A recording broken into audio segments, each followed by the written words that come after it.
Да ви поздравя с традиционния събор Пчеларово пее и играе. Това е денят, който връща десетки пчеларовци в родното село. Празникът събира роднини, близки, приятели, хора от близо и далеч. Такива, чието корени са в родното място и тези, които са го избрали за ново такова. Празникът ни кара да утвърждаваме нашата същност на рода, на общността, на родното място, на историята и на бъдещето ни. Отбелязването на такива празници показва, че българското село е живо, в което всеки може да се развива. Празникът събира за радост, за спомен и очакване. Но днешният ден е нещо повече. То е нашето утвърждение, че можем да продължим напред, когато знаем пътя си. А ние, пчеларовци... Уважаеми гости, уважаеми пчеларовци, изключително съм развълнуван да бъда отново сред вас. За втора поредна година съм тук. Миналата година бях изключително много впечатлен и очарован от мащаба на събитието. Искам тук да благодаря на кметския наместник, на читалището настоятелство, на нашите прекрасни златни баби, които ни простяват в цялата родина. Искам да благодаря на всички самодейци, на всички жители на Пчеларово за това, че продължават да спазват бита, традициите на едно от най-прекрасното родопско село в Южна България. Българско родопско село в Южна България. Помня как кметицата преди един месец кметския наместник ми донесе поканата. Значи казал съм на 15 човека да ми напомнят за това събитие, защото в последно време много ангажименти поемам и се налага понякога се застъпват събитията. И вчера всеки ми звъни за Пчеларово да не забравиш. Викам, не съм забравял, въпреки че ми напомниха, няма как да го забравя. Ние като общинска администрация ще продължим да подкрепяме това събитие. Молбата ми е, очаквам идея за до година да е нека нещо по-мащабно, ако трябва. Ние сме отворени и ще помагаме с каквото може. Честит празник, пчеларовци! Обичам ви, благодаря ви!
чека и не може да прецени за кого да се ожени.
Как си, Лелю Стефи?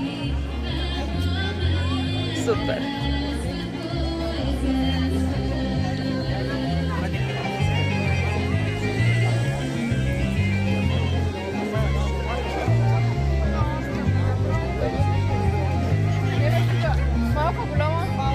Пчеларовските деца какво правят?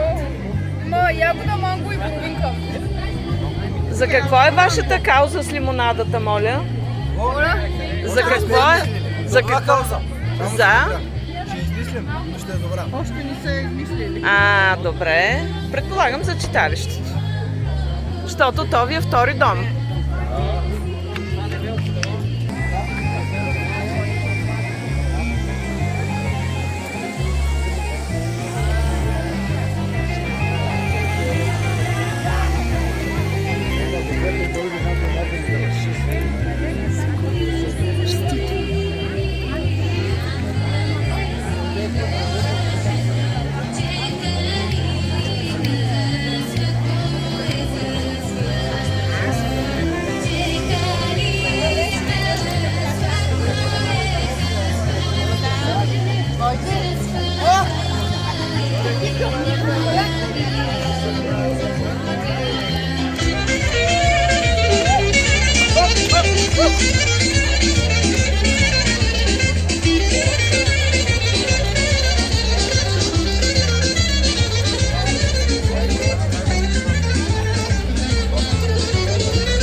Каза по български е казала, казваш по-малко, толкова няма. Не да много разочарована. Да те ви кажа.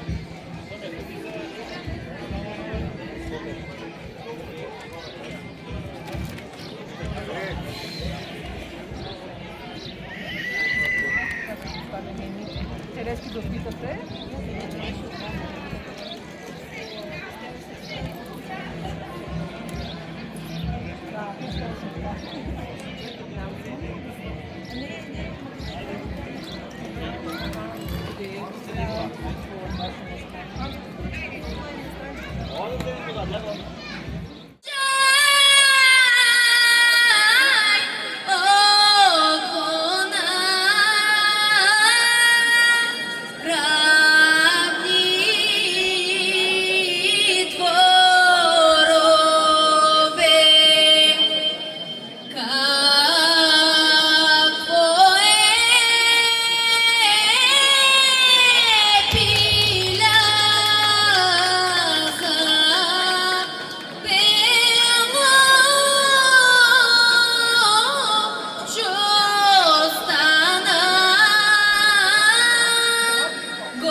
с ръководител Русалина Христова при Тракийско дружество Димитър Маджаров.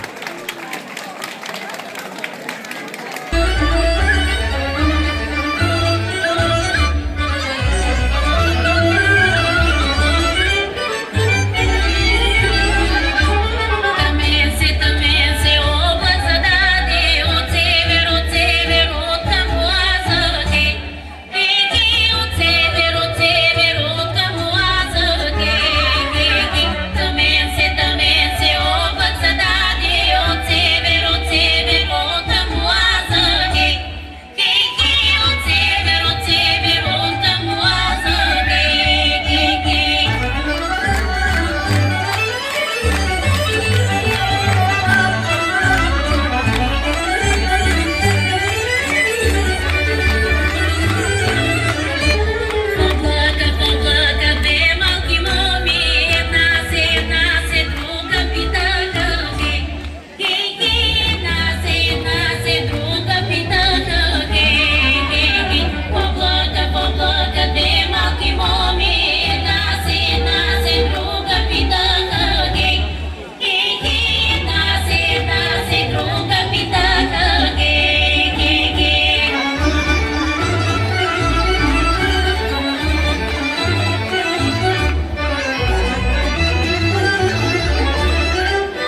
Родопски фар, 1938, квартал Гледка, град Кърджали, с председател Иван Озунов.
50 години от съграждането на нашата църква, на църквата Света Петка. Най-старата и най-ниската част на църквата е съградена през 1876 година. По този повод сме организирали благотворителен базар. Парите отиват за ремонт на църквата, тъй като тя има нужда, като всяка стара сграда, от поддръжка. Ви напомням, че имаме организиран благотворителен базар. Благодаря ви. Може без да закупувате нещо да дарите пари, или ако закупите нещо, можете да дарите допълнително пари. Благодаря ви предварително.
Nito